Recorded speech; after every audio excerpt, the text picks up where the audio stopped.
పారిశ్రామిక విప్లవం తర్వాత ప్రపంచంలో అనేక మార్పులు సంభవించాయి. ఉద్యోగ అవకాశాలు పెరిగాయి. రవాణా, సమాచార సాధనాలు, శాస్త్ర సాంకేతిక రంగాలు అభివృద్ధి చెందాయి. నాగరికత పెరిగింది. కానీ మన చారిత్రక వారసత్వం, సంస్కృతి సాంప్రదాయాలు, ఆచార వ్యవహారాలు, ఆర్థిక, సామాజిక, రాజకీయ పరిస్థితులు, విలువలు మొదలైన విషయాలు బోధించడానికి మనుషులు కరువయ్యారు. అధిక శాతం మంది డబ్బుల సంపాదన మీద దృష్టి పెట్టారు.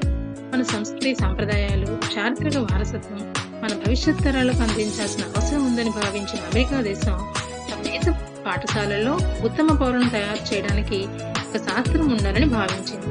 ఆ శాస్త్రమే సాంఘిక శాస్త్రం. సాంఘిక శాస్త్రం అనే పదం మొదట 1905లో అమెరికా సంయుక్త రాష్ట్రాలలో ఆవిర్భవించింది. అమెరికాలో 1912లో సాంఘిక శాస్త్ర జాతీయ విద్యా మండలిని ఏర్పాటు చేయడం జరిగింది. 1914లో అమెరికా జాతీయ విజ్ఞాన సంఘం, సాంఘిక విజ్ఞాన కమిటీ సాంఘిక శాస్త్రం అనే పదానికి గుర్తింపునిచ్చాయి. 1916-17 సంవత్సరాలలో అమెరికాలోని చికాగోలో సాంఘిక శాస్త్ర నిపుణుల సదస్సు జరిగింది. ఈ సదస్సులో నిపుణులందరూ సాంఘిక శాస్త్రం పాఠశాలలో ప్రవేశపెట్టి విద్యార్థులకు బోధించాలని తీర్మానించారు. అమెరికాలో సాంఘిక శాస్త్ర బోధన ప్రారంభమైన తరువాత సమాజంలో వినూత్నమైన మార్పులు సంభవించాయి.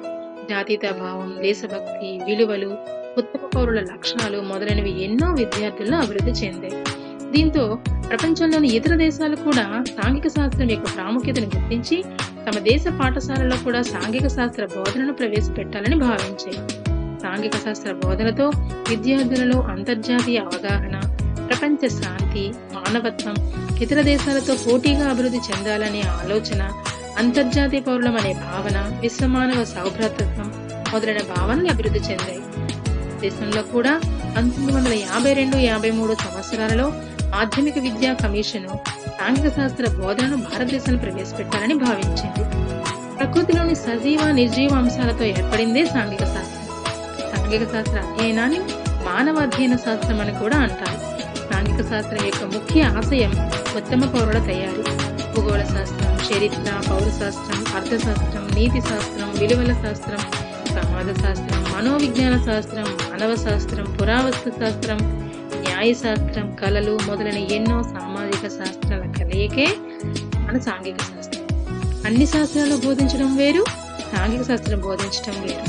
నటన తెలియాలి, చారిత్రక కథలు చెప్పడం రావాలి, విద్యార్థులకు దేశభక్తులుగా మార్చాలి, ఉత్తమ పౌరులుగా తీర్చిదిద్దాలి, విలువలతో ఉండాలి, మంచి వాక్పటిమతో ఉండాలి, అన్ని సామాజిక శాస్త్రాల విషయ పరిజ్ఞానం ఉండాలి, పటాలు, చిత్రాలు వేసే నైపుణ్యము ఉండాలి. ఈ సాంఘిక శాస్త్ర బోధన విద్యార్థులను ప్రభావితం చేస్తుంది, సమాజాన్ని నిర్మిస్తుంది, ప్రపంచ శాంతిని కాపాడుతుంది.